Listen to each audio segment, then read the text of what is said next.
Guys, कैसे आप लोग? आई होप आपकी तैयारी अच्छी चली होगी। एसएससी सीजीएल 2025 के लिए अराउंड 90 डेज़ के आसपास बच रहे हैं, क्योंकि आपका जो प्री होना है ना वो जुलाई के फर्स्ट वीक से स्टार्ट होना है। जहाँ तक कि पूरी कंफर्म इन्फॉर्मेशन है कि जुलाई के फर्स्ट वीक में होगा, क्योंकि आपके जो फॉर्म है वो 22 अप्रैल को आ जाएंगे नेक्स्ट मंथ, और जो लास्ट डेट है इस फॉर्म भरने की वो 21 मई दे रखी है। तो 21 मतलब जो लास्ट डेट है उससे एक महीने से ऊपर ही समय लेती है प्री एग्ज़ाम होने में। तो मई और जून तो निकल जाएगा पूरा। तो जुलाई के फर्स्ट वीक में होने की जहाँ तक की पॉसिबिलिटी है वो जुलाई के फर्स्ट वीक से स्टार्ट होगा आपका जुलाई सीजीएल का एग्ज़ाम, क्योंकि उससे पहले फेज़ 12 का भी एग्ज़ाम है। उसकी जो फॉर्म है वो 16 अप्रैल से निकलने हैं, तो उसका भी जून में कराना है उन्हें, जून में कराना है। तो वो फेज़ 12 वाला तो जून में हो जाएगा, जो सीजीएल का है वो कंफर्म जुलाई के फर्स्ट वीक से ही होगा। तो आपके पास 3 मंथ्स हैं अप्रोक्स। तो आपको पूरी स्ट्रेटेजी बताने जा रहा हूँ कि 3 मंथ्स में आपको कैसे करना है, क्योंकि 4 बच्चे आ रहे हैं, 4 तरह के बच्चे हैं इस टाइम, कि जो आप बिल्कुल स्टार्ट करेंगे, कि बिल्कुल पहले कुछ नहीं पढ़ा, पहली बार कुछ करने जा रहे हैं। तो उन्हें तो मैं कह नहीं सकता, क्योंकि उनका नहीं होगा इतनी हाई कट ऑफ में, बहुत कम चांस, रेयर। अगर आप एक्स्ट्रा ऑर्डिनरी हो, बहुत ज़्यादा मेहनत करते हो, खूब अलग ही लेवल के हो, तो भाई कर सकते हो, अन्य कोई एवरेज बच्चा तो नहीं कर सकता। बात करते हैं उनके जो जिनके थोड़ा सिलेबस हो गया है, 40% या 50% सिलेबस हुआ है, या लास्ट ईयर सेकंड बच्चा वो है जिसकी लास्ट ईयर प्री की कट ऑफ से थोड़े बहुत मार्क्स रह गया था, प्री क्लियर नहीं हो पाया था, लेकिन पढ़ रखा है अच्छी खासा। और एक वे हैं जो रिपीटर है, जो मेंस दे के आए हैं लेकिन हो नहीं पाया। ये 3 बच्चे, इनकी बात करते हैं, पूरी बात करेंगे बिल्कुल लास्ट तक, क्या क्या आपको फॉलो करना है, कैसे कैसे आपको पूरा प्लान करना है, कि कोर पोर्शन पे वर्क करना है आपको। क्योंकि कट ऑफ जो लास्ट ईयर की गई थी, हम पहले कट ऑफ पे बात कर लेते हैं, लास्ट ईयर की कट ऑफ कितनी गई थी, क्योंकि 18,000 वैकेंसी थी लास्ट ईयर। इस साल जो वैकेंसी 8-9 हज़ार ही होंगी अप्रोक्स, इतनी हो सकती है जहाँ तक कि अभी तक पता लग रहा है। तो पिछली बार जो कट ऑफ गई थी जनरल वालों की वो 153 गई थी, ओबीसी की 146, ईडब्ल्यूएस की 142 और एससी की 126 और एसटी की 111। तो अब मान लो ये 18,000 वैकेंसी पे इतनी कट ऑफ गई थी, और इस बार 8-9 हज़ार वैकेंसी है, तो सोच सकते हो आप कितनी कट ऑफ जाने वाली। तो जनरल वाले की मान लो 160 तो लगता है मेरे को जाएगी। अगर यही सिनेरियो रहा ना, ऐसे ही हुआ, यही लेवल रहा एग्ज़ाम का, और तो इतनी तो पक्की है, 160 तो बिल्कुल आ जाएगी। 10-10 नंबर का फ़र्क आ जाएगा, 10 या 8 नंबर का। वैकेंसी डिक्रीज हो जाएगी, नंबर ऑफ एप्लीकेंट बढ़ रहे हैं, कंपटीशन इंक्रीज हो रहा है। 160 तो मान लो जनरल वाले, टारगेट तो करना पड़ेगा 170, इतनी हाई कट ऑफ में 170 टारगेट करने के लिए आपको एक एक सब्जेक्ट को बहुत अच्छे से करना पड़ेगा। एक भी सब्जेक्ट को आप छोड़ नहीं सकते। पहले आप जीएस को छोड़ देते थे ना, 3 सब्जेक्ट से सिलेक्शन हो जाता था, क्योंकि क्वालिफाइंग नेचर है। क्वालिफाइंग नेचर में आप क्वालिफाई कर सकते हो, कुछ भी कर सकते हो। तो 3 सब्जेक्ट से क्वालिफाई हो जाता था पहले, अब नहीं हो पा रहा। तो आपको 4th सेक्शन भी अच्छा करना पड़ेगा, जीएस को अच्छे तरीके से प्रिपेयर करना पड़ेगा, क्योंकि मेंस में भी आनी है तो करना तो पड़ेगा। तो आपको क्या करना है, सबको एक एक सब्जेक्ट को अच्छे तरीके से प्लान करना है, कि स्मार्ट अप्रोच के साथ चलना है, कि हमें कैसे कैसे किस सब्जेक्ट में कितने मार्क्स लाने। जैसे हम 4 सब्जेक्ट हैं, रीजनिंग, मैथ और इंग्लिश और जीएस है, ठीक है, ये 4 सब्जेक्ट हैं। रीजनिंग में आप ऐसा कर लो कि रीजनिंग को आप एसएससी की जो रीजनिंग है आप 50 आउट ऑफ 50 ला सकते हो। आप लोग को खुद भी पता है 45, 46, 47 आराम से आ जाते हैं, आपके हर मॉक में आते हैं, आपने खुद देखा होगा, क्योंकि आपने सिलेबस का मॉक भी दे रहे होंगे। वे 3 बच्चों की बात कर रहा हूँ मैं, जो जिसका मेंस में इस बार रह गया और लास्ट ईयर फिर से नहीं हो पाया, और जो नए बच्चे आए हैं इनका सिलेबस हो गया 67%, या सिलेबस भी कंप्लीट है, जो प्रिपेयर कर रहे हैं, जो पहली बार दे रहे हैं, पहली बार में निकालना चाह रहे हैं, उनकी बात कर रहे हैं, ठीक है ना। तो ऐसा ऐसा का सिनेरियो बना लो, आपको टारगेट करना है 170, या अपने दिमाग में रख लो या अपनी टेबल के आगे रख लो। और ऐसा लग रहा है कि आप घबरा रहे हो कि इतना हाई कंपटीशन है या कुछ हो रहा है, डरने से कुछ नहीं होगा, आप डिमोटिवेट होगे और कुछ नहीं होगा। असली खिलाड़ी वो है जो मैदान में उतरता है ना जब, तो उसे कुछ दिखाई ना दे अपने टारगेट के अलावा, अपनी अपॉर्चुनिटी के अलावा। मैं आपको एक बात बताता हूँ, अगर आपको कंपटीशन दिखाई दे रहा है तो आपको अपॉर्चुनिटी दिखाई नहीं देगी। अगर अपॉर्चुनिटी दिखाई दे रही है तो कंपटीशन दिखाई नहीं देगा। ये लाइन लिख लो चाहे मेरी, मैं हमेशा फॉलो करता हूँ इसे। तो बी सीरियस, कोई भी चीज़ हल्के मत लेना। और जो भी प्रॉब्लम आ रही है आज पूरी डिस्कस करूँगा मैं, एक एक सब्जेक्ट की क्या क्या प्रॉब्लम आ रही है इस समय, क्योंकि काफ़ी मैसेज आते हैं, तो एक एक चीज़ पे बात करेंगे। आप मॉक टेस्ट को कैसे एनालाइज करना है, इंग्लिश में, मैथ में ज़्यादा प्रॉब्लम आ रही है, रीजनिंग में तो इतनी आएगी नहीं, मैथ में ज़्यादा कर रहे हैं दिक्कत। मैथ में दिक्कत क्या हो रही है, सिलेबस भी करना पड़ रहा है, हो भी गया तो प्रैक्टिस में दिक्कत आ रही है, मतलब बहुत कुछ है। अब सब कुछ हो गया, प्रैक्टिस भी हो गया, लेकिन मार्क्स नहीं आ रहे मॉक टेस्ट में। ये 3 चीज़ होती है। पहली बात तो हमें क्या क्या स्नाइनर बनाना है कि 170 कैसे कैसे क्रॉस करें। रीजनिंग के हमें कोई गलती नहीं करनी, हम कैसे भी कर लें। रीजनिंग के लिए आप क्या कर सकते हो, मॉक टेस्ट लगाओ डेली 2, जो भी टॉपिक दिक्कत दे। इतना आपने सिलेबस तो कवर कर लिया होगा, सब कुछ कर रखा होगा, मुझे पता है। डेली 2 मॉक लगाना है, मॉक टेस्ट को एनालाइज करना है, वही टॉपिक देखने हैं जो गलती कर रहे हैं, और इससे इस रीजनिंग से आपको बनानी है टाइमिंग। पहले काम टाइमिंग बनानी है आपको, 12 मिनट से लेकर 15 मिनट के अंदर इसे सोल्व करना है। आप आराम से हो रहा होगा, अब तो 12 मिनट में ही हो रहा होगा आपका, लेकिन इतने ही टाइम में रखना है आपको, 12 मिनट ही। इसे अच्छा कर लो बिल्कुल, इसमें आप गलती नहीं कर सकते, सिली मिस्टेक भी नहीं कर सकते, ठीक है, ये बात याद रखो। दूसरी है मैथ, मैथ की बात करते हैं। एक तो ये बात हुई तो सिंपल हो गया, ये हमारे हाथ में ही, हम हाथ में कर सकते हैं कि रीजनिंग हमारे हाथ में है, हम 50 में से 50 ले आएंगे। सभी लाते हैं तो लाना पड़ेगा।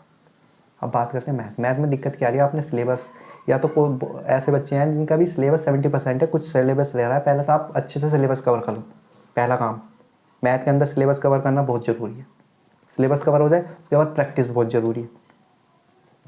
प्रैक्टिस कहाँ से करनी, पहले तो वे सीट खत्म करो जो आप बेस से कर रहे हो सारी, IPYQ पे मत जाओ आप, जो भी है लास्ट ईयर के, पहले सीट लगा लो अच्छे से 2 साल की, सॉरी 2 साल की मतलब 2 बार, 2 टाइम्स या 3 टाइम्स जितनी भी आ रही अच्छे से, एक बार सेल्फ खुद, सर के द्वारा नहीं, खुद के द्वारा एक बार आप उस अच्छे से कर लोगे। उसके बाद आप जाना मॉक टेस्ट पे, मॉक टेस्ट में देखना, फिर मॉक टेस्ट का अलग रोल है, मॉक टेस्ट का सबसे बड़ा रोल है एग्जाम को क्लियर करने के अंदर, ठीक है। मॉक टेस्ट पे जाएंगे बाद, इसे सिलेबस है, फिर प्रैक्टिस कर लो और अच्छे से एक बार आपका एक सब्जेक्ट चैप्टर वाइज तैयार हो गया। जैसे आपने प्रॉफिट लॉस करा, प्रॉफिट लॉस के क्या करा, आपने सीट लगा ली, सीट लगाने के बाद आप चैप्टर वाइज उसका मॉक टेस्ट लगा दो कि ये क्वेश्चन है, सारे वहाँ से लगा दी, ये खत्म कर दो। ऐसे ऐसे करते करते मैं भी टारगेट सीरीज करा रहा हूँ आपको, चाहे तो आप उसे भी ज्वाइन कर सकते हो। डेली टारगेट बेस्ड स्टडी करता हूँ मैं, आप उसे भी ज्वाइन कर सकते हो। डेली टारगेट चल रहे हैं 3 मंथ्स के, आप उसे ज्वाइन कर लेना, या तो टेलीग्राम ज्वाइन कर लो, आपको डेली 3:30 बजे टारगेट मिल जाएंगे, आप अपने अकॉर्डिंग बना लेना उसे, ठीक है। डेली आपकी प्रैक्टिस मैं करा दूंगा, अगर कोई भी दिक्कत, मतलब प्रैक्टिस भी कर दूंगा, पूरा सिलेबस कवर करा दूंगा, रिवीजन हो जाएगा, मतलब कोई दिक्कत नहीं आने दूंगा अगर मेरे साथ ज्वाइन रहोगे। लेकिन डेली पढ़ना है, मैं एक भी दिन का गैप नहीं करता बिल्कुल भी, ठीक है। तो यही करना है, पहला काम है सिलेबस कवर करना है, सिलेबस के बाद प्रैक्टिस करना है, प्रैक्टिस के बाद रिवीजन पे रहना ध्यान, क्योंकि भूलते रहते हैं हम बाबा। भूलने का कि एक ही चीज़ें मिटाने की, जितनी ज़्यादा भूलो उतनी ज़्यादा प्रैक्टिस बढ़ा दो। 12 मिनिमम पढ़ो, कोई कुछ भी कहे नहीं तो 8 पढ़ो, 10 घंटे पढ़ो, 12 लिख दो जैसा जैसा, क्योंकि आप 12 तो खुद ही बना लोगे, क्योंकि आपको खुद दिखेगा ना मुझे टारगेट अचीव करना है, मुझे ये जॉब चाहिए, तो आप ऑटोमेटिक बन जाता है। वो पढ़ते हैं 8 घंटे या 6 घंटे जिन्हें टाइम काटना है, बिताना है, लेकिन सीरियस वाली कह रहा हूँ मैं 12 घंटे, कि मुझे 11 घंटे या 10 घंटे प्रोडक्टिव निकालने हैं यहाँ से। अब बहुत से ऐसे होते हैं जो जॉब कर रहे होते हैं या कुछ भी कर रहे होते हैं, वो उनके पास टाइम नहीं होता, वे भी बहुत खतरनाक लेवल के होते हैं, तो वो कोर पोर्शन पे वर्क कर रहे होते हैं, तो आपको भी वही करना है। सबसे मेन काम है कोर पोर्शन पे वर्क करना है, क्योंकि सिलेबस बहुत बड़ा है, हर चीज़ को, जैसे रीजनिंग में तो अब कोर पोर्शन कुछ नहीं है, सब कुछ वही है, मॉक टेस्ट पे है वही कोर है उसका। मैथ के लिए कोर क्या है, मॉक टेस्ट, मॉक टेस्ट से पता लगेगा कोर पोर्शन क्या है। सबकी वेटेज अलग अलग है, किस क्वेश्चन से, किस चैप्टर से कौन से क्वेश्चन आ रहे हैं, उसके हिसाब से रेंज हो जाएगा। तो जब मॉक टेस्ट दोगे ना, आपका एक सिलेबस कवर हो गया, कि आपको पता लग जाएगा कि परसेंटेज से ये क्वेश्चन आते हैं, इलेक्शन से आता है, प्रॉफिट लॉस से सिंपल क्वेश्चन आता है, डिस्काउंट से ज़्यादा क्वेश्चन आते हैं, डिसऑर्डर शॉप कीपर से आते हैं, जैसे ज्योमेट्री के अंदर सेक्टर से आता है, सेक्टर ट्रायंगल में वो सर्कल से आता है ना सेक्टर, वहाँ से ज़्यादा क्वेश्चन आता है। टेंजेंट से वहाँ से ज़्यादा क्वेश्चन है, कॉमन टेंजेंट होगी, ट्रांसफर कॉमन टेंजेंट होगी, और मेंसुरेशन में वहीं से फॉर्मूला बेस्ड क्वेश्चन आता है, ट्रिग्नोमेट्री में फॉर्मूला बेस्ड आता है। ऐसे ऐसे करके सारी चीज़ पता लग जाएगी आपको कि रेस से क्वेश्चन आ रहे, चोर पुलिस के क्वेश्चन आ रहे, स्पीड डिस्टेंस से क्वेश्चन आता है, एवरेज से कैसा क्वेश्चन आता है, सबका पता लग जाता है। क्योंकि एवरेज का बहुत बड़ा चैप्टर है, खतरनाक चैप्टर है, लेकिन उससे सिंपल क्वेश्चन पूछ रहे हैं अब। पहले खतरनाक आता थे, अब सिंपल पूछ रहे हैं, अब इतना हार्ड नहीं पूछ रहे। ऐसा ऐसा पता लगेगा मॉक टेस्ट के द्वारा। जैसे जैसे मॉक टेस्ट को एनालाइज करोगे, उसके इस पर वर्क करोगे, आपको पता लग जाएगा किस चीज़ क्या हो रहा है। खुद को खुद करना है सब कुछ, किसी पे डिपेंड नहीं रहना। ये डिपेंड रहना बिल्कुल छोड़ दो। जो करना है आप है, आपका दिमाग खुद है, आपसे बड़ा खतरनाक दिमाग किसी का नहीं है। ये मेन बात रखो अपनी, ठीक है। तो ऐसे ऐसे करके धीरे धीरे बढ़ते चले जाओ। एक बार मैनेज कर लो खुद को कि करना है तो करना है। और जहाँ आपके मार्क्स स्टक होने लग जाए ना 120, 130, 140, कोई भी प्रॉब्लम आए उस पर काम करना शुरू कर दो। पहला काम है काम करना, कि प्रॉब्लम पता लग गई, अब इसे कैसे सॉल्यूशन निकाल लो, सॉल्यूशन निकाल ले, सॉल्यूशन निकालने के बाद पता लग गया ऐसे होगा ये ठीक, तो उस पर काम करो। ये करना है, धीरे धीरे ऐसे ऐसे करते चले जाओ। ऐसे मैथ का करो, इंग्लिश का करो। इंग्लिश 3 पार्ट में, रीडिंग, वोकैब और ग्रामर, तीनों पार्ट ऐसे ही कर लो। मैंने सबकी वीडियो बनाई हुई है कि इंग्लिश को कैसे इसको, आप ये वाली वीडियो देख सकते हो 130 आउट ऑफ 130 पे कैसे स्कोर रहा, मैथ में 50 आउट ऑफ 50 कैसे स्कोर रहा। सारी वीडियो आप देख सकते हो मेरी, डीप में बताया हुआ है क्या क्या करना है, ठीक है, उन्हें देख सकते हो आप। मैं ये बात कर रहा हूँ कि आप घबरा रहे हो ना, उस पर बात कर रहा हूँ कि कैसे रखना है। बिल्कुल घबराओ मत, सिलेक्शन होगा ना, चीज़ें ऑटोमेटिक आपकी सही होती चली जाती हैं, आप खुद सीरियस हो जाओगे, ठीक है ना। जब सिलेक्शन होने लग जाता है, और कई साल हो गए प्रिपेयर हैं, डिमोटिवेट हैं, कॉन्फिडेंस नहीं आ रहा, कुछ नहीं हो पा रहा, होती है चीज़ें। क्योंकि जब एग्ज़ाम नहीं निकलते ना, चारों तरफ से लगते हैं, इधर से भी लात लगेगी, इधर से भी लगेगी, उधर से भी, इधर से भी, जब पूरा टाइम रहता है। तो बस इस वक्त जो काम है, शांति बैठना ही रखो, बिल्कुल कुछ मत बोलो किसी से, आराम से पढ़ो। जिस दिन इसका रिजल्ट आ गया ना, लेवल ही अलग हो जाएगा, रोक नहीं पाएगा कोई, इतनी अच्छी ऊंचाई पे चले जाओगे खुद ही।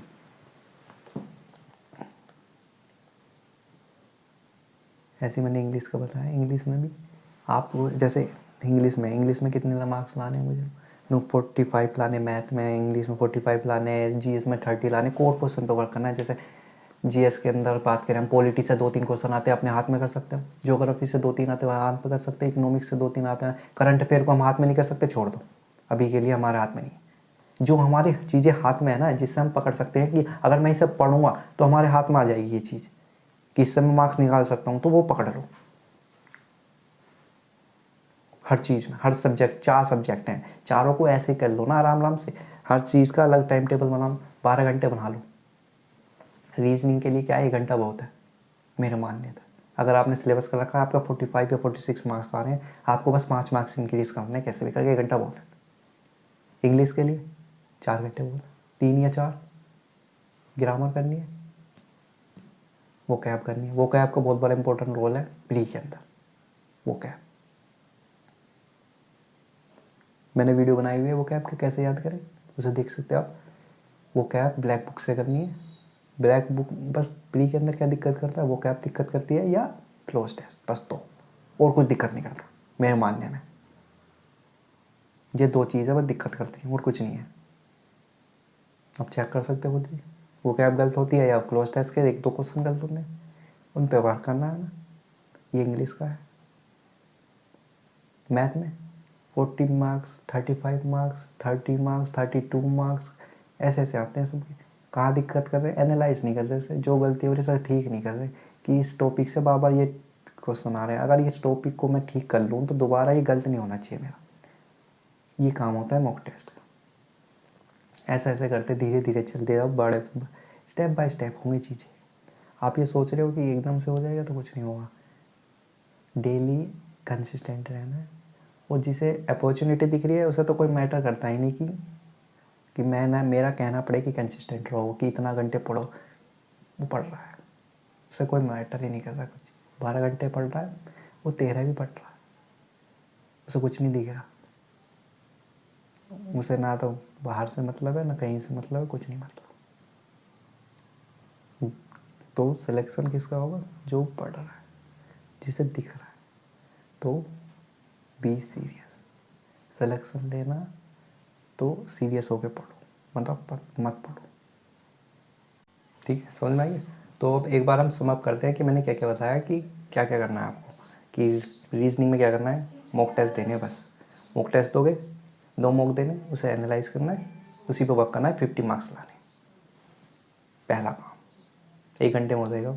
दूसरी बात, इंग्लिश की बात करते हैं। इंग्लिश 3 चीज़ में डिवाइड है, रीडिंग, वोकैब, ग्रामर। तीनों चीज़ पे अच्छे से कमांड करनी है। मैंने वीडियो में बताया, आप उसे देख सकते हो, या मैं थोड़ा आपको अभी बता देता हूँ कि कैसे कैसे करना है। रीडिंग के लिए कोई भी, या तो इंग्लिश माध्यम से कर लो, या कोई भी रीडिंग करनी है आपको। 2 पैसेज डेली सोल्व करने हैं। PYQ कर सकते हो तो बढ़िया, PYQ क्वेश्चन की प्रैक्टिस भी हो जाएगी, उसमें रीडिंग भी हो जाएगी आपकी। अच्छे से करनी है कि लाइन बाय लाइन मेरी समझ में आनी चाहिए, वो ये वाली रीडिंग वाली करनी है, क्योंकि ये मेंस लेवल में आपकी मदद करेगी रीडिंग। और वोकैबलरी ब्लैक बुक से याद करनी है, याद क्या करनी है, रटनी है, प्योर रटनी है, और कुछ समझ नहीं आता, क्योंकि वोकैब ही दिक्कत करेगी। एंटोनियम सिनोनियम पे ज़्यादा फोकस रखना, जो कॉमन लिस्ट है ना ब्लैक बुक की, उस पर ज़्यादा फोकस रखना आप। 1 घंटा आप उसे दे सकते हो डेली, वो तो फिक्स है। ये जो चीज़ कुछ होती है ना फिक्स, ये तो फिक्स टाइप में, जैसे वो कैब है डेली पढ़नी है तो पढ़नी है, फिक्स है। 1 घंटा दो, 100 वर्ड डेली याद करो, मैं टारगेट में बता रहा हूँ, उसमें कर सकते हो। ठीक है, बात रही ग्रामर के लिए 2 बुक रेफर कर सकते हैं, नीतू मैम की वॉल्यूम और निमिषा बंसल की 120 रूल। मैं ये रेफर करता हूँ, मेरी खुद की पर्सनली है, बहुत अच्छी बुक्स हैं दोनों। क्योंकि आप एक बार नीतू मैम से वो सब्जेक्ट तैयार कर लोगे, उससे सारे रूल पढ़ लोगे, फिर आप रूल याद करते रहोगे 120 में से, बार बार नहीं कि डेली 20 रूल करे, फिर अगले 20 ऐसे करे, फिर अगले दिन से फिर 30 करके करे, फिर 40 करके 3 दिन में करे, फिर एक दिन, फिर 2 दिन में 160 करे, फिर एक दिन में 120 रूल याद कर। ऐसे ऐसे करके सारा एक समाप्त हो जाएगा। रूल से कोई दिक्कत नहीं आएगी, फिर पूरी ग्रामर तैयार हो जाएगी इसके द्वारा, प्री में कोई दिक्कत नहीं आएगी। और जो क्लोज टेस्ट हो गया, रीडिंग के सारे चीज़ें हो गई, मैंने बुक वो जो वीडियोस के अंदर अच्छे अच्छे सोर्स बता रखे कि रीडिंग को कैसे मजबूत करें।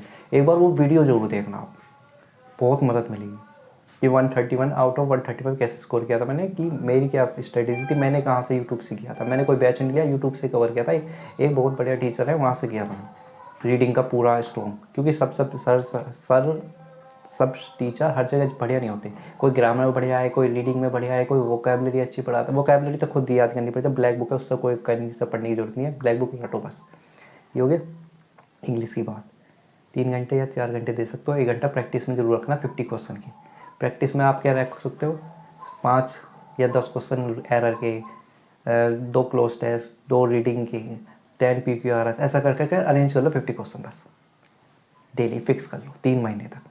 कोई इंग्लिश में दिक्कत आता है फिर मेरे को बताना। 45 प्लस आराम से क्लोज कर जाएंगे। ये होगी इंग्लिश। फिर मैथ की, मैथ में प्रैक्टिस डेली 100 रखो, 100 या 150 क्वेश्चन। मैं डेली 150 क्वेश्चन प्रैक्टिस करा रहा हूँ सबको, मैं खुद भी कर रहा हूँ। तो अगर सीरियस हो मेरे साथ ज्वाइन कर सकते हो तो आ सकते हो। तो डेली 100 क्वेश्चन तो फिक्स रखो कि प्रैक्टिस में रखने हैं। तो सिलेबस हो गया है, अगर रिवीजन एक बार सिलेबस को रिवीजन और कर लो, एक बार 1 महीने के अंदर अपना पूरा सिलेबस एक बार रिवीजन कर लो। उसके बाद फिर उसे मॉक टेस्ट में चेक करो, फिर रिवीजन करते रहो। 3-4 महीने तक ऐसे ही करते रहो। हर महीने पर रिवीजन पर रखो 150 क्वेश्चन, और मॉक टेस्ट रखो। 2 चीज़ करके देखो। कोई भी क्वेश्चन गलत हो जाए मुझे बताना। फिर मैथ हो गया, ऐसे ही करते चलो। अब बात करते हैं जीएस में क्या है, कोर क्वेश्चन पे वर्क करना है कि हमारा कम से कम सिलेबस पढ़े और ज़्यादा से ज़्यादा मार्क्स इंक्रीज करें। हमें ज़्यादा मार्क्स नहीं है, हमें 30+ मार्क्स चाहिए बस, 30 या 32 जितने भी आ जाए। तो हमें क्या करना है, वहाँ से तैयार करनी है जहाँ क्वेश्चन हमारे गलत नहीं हो सकते ज़्यादातर। जैसे पॉलिटी हो गया, 2-3 क्वेश्चन आते हैं, हम उसे आराम से अपने हाथ में कर सकते हैं। पॉलिटी को अगर हम तैयार करेंगे तो 3 क्वेश्चन है, आराम से लग जाएंगे हमारे, क्योंकि 2-3 क्वेश्चन आराम से आते हैं, 2-3 साल से आप देख सकते हो। ज्योग्राफी आराम से कर सकते हो। इकोनॉमिक्स के क्वेश्चन इजी आते हैं, लेकिन थोड़ी पढ़ने समझने में थोड़ी हार्ड होती है वो, लेकिन अगर आप आराम से करोगे तो वो हो जाएगी, अगर आपने पढ़ भी कर। ऐसे ऐसे करके चीज़ बनाते जाए। प्री के अंदर स्टैटिक पार्ट आता है, मेंस में नहीं आता, तो स्टैटिक पार्ट पढ़ना है। जैसे साइंस है, साइंस को तैयार करनी है, ये 4-5 चैप्टर। हिस्ट्री को पढ़ना है, ये सारी चीज़ कर लो। हिस्ट्री भी कहाँ से पढ़नी है, जैसे टॉपिक कोर पोर्शन छाट लो। जैसे 1600 लोग 1800 तक पढ़नी है। मॉडर्न के अंदर वहाँ से ज़्यादा क्वेश्चन आ रहे हैं। मिडवल के अंदर एडमिनिस्ट्रेशन से पूछ रहा है, एंशियंट के अंदर पोइट पूछ रहा है, कोई पूछ रहा है, ट्रेवलर्स पूछ रहा है। ऐसे ऐसे करके अपनी समझ बना लो, खुद एनालाइज करके, ऐसे ऐसे करके कोर पोर्शन छाट लो, कहाँ से क्वेश्चन बन रहे हैं उसके हिसाब से अरेंज कर लो, मार्क्स ऑटोमेटिक इंक्रीज होंगे। और जैसे ही आप मॉक टेस्ट लगाओगे आपके नंबर नहीं बढ़ पा रहे या टाइमिंग दिक्कत आ रही है, उसकी बात करते हैं। जैसे टाइमिंग में दिक्कत आने लगी तो टाइमिंग के लिए आप छोटा कर दो उससे पहले, कि 60 मिनट में नहीं पा रहा, हम 55 मिनट में सोल्व करेंगे। मेरे टाइमिंग अलग से लगा रखी है उसमें। अब मैं अरेंज कर रहा हूँ कि पहले मैं इंग्लिश करूँगा या जीएस करूँगा, दोनों में से एक छाट लो, कोई सा भी। मेरा जो प्लान रहता है मैं पहले जीएस करता हूँ, फिर इंग्लिश, फिर रीजनिंग, फिर मैथ, ये चार ऐसे करके मेरा सीरीज है, क्योंकि इससे टाइम मैनेजमेंट अच्छा होता है। जैसे मैं 5 मिनट में जीएस कर देता हूँ, 10 मिनट में मेरी इंग्लिश हो जाती है, 15 मिनट में हो गया, 45 मिनट बच रहे मेरे पास, 12 मिनट में मेरी रीजनिंग हो जाएगी। कितने मिनट बचे? 33 मिनट बचे हैं। 25 मिनट में या 20 मिनट में मेरी मैथ हो जाता है, 10 मिनट ऑटोमेटिक बच जाती है, 10 या 8 मिनट। ये जो 10 और 8 मिनट या 5 मिनट जितने ही बचते हैं मेरे एक्स्ट्रा, वो जो क्वेश्चन नहीं बन पाए, जो लॉजिकली नहीं बन पा रहे हैं मेरे पे, उन्हें मैं ट्राई करता हूँ, अगर बन जाते तो अच्छा है, और भी अच्छा।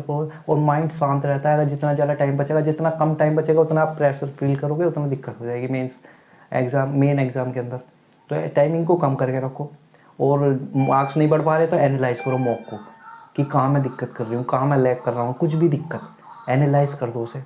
एक दिन एक मॉक लगा सकते हो आप डेली। पीवाईक्यू पे ज़्यादा फोकस रखो, ज़्यादा इरेलेवेंट मॉक मत लगाओ, पीवाईक्यू ज़्यादा रखो फोकस। पीवाईक्यू ही आएगा, क्योंकि और तो अलग से आएगा नहीं, पीवाईक्यू बेस्ड ही आता है सेम।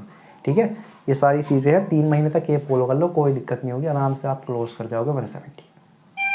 ठीक है, सारी चीज़ की मैंने बात कर ली है, बिल्कुल मत घबराओ, आराम से हो जाएगा सिलेक्शन। और कोई भी प्रॉब्लम आ रही है कमेंट में बताना, और चैनल को सब्सक्राइब कर लो, लाइक कर लो वीडियो को। ठीक है, ऑल द बेस्ट।